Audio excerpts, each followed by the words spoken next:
মন্দিরের উৎপত্তি রূপে খ্যাত হল।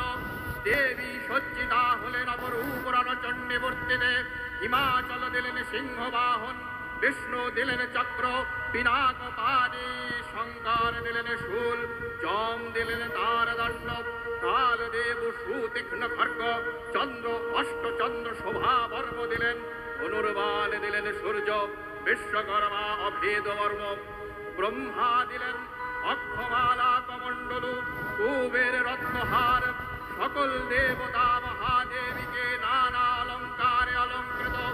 অতি বিবিধ প্রহরণে সুসজ্জিত করে অসুর বিজয় যাত্রায় যেতে প্রার্থনা করলেন।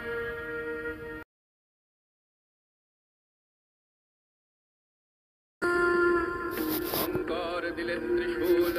বিষ্ণু দিলেন চক্র, বরুণদেব দিলেন শঙ্খ, অগ্নিদেব দিলেন শক্তি, ধনুর্বাণ দিলেন পবনদেব, ইন্দ্র দিলেন বজ্র, ব্রহ্মা দিলেন অক্ষমালা কমণ্ডলু, যম দিলেন সুতীক্ষ্ণ খড়গ, অভেদ বর্ম দিলেন বিশ্বকর্মা, বাষ্পী দিলেন নাগহার, হিমাচল দিলেন সিংহবাহন, নানাস্ত্রে দেবী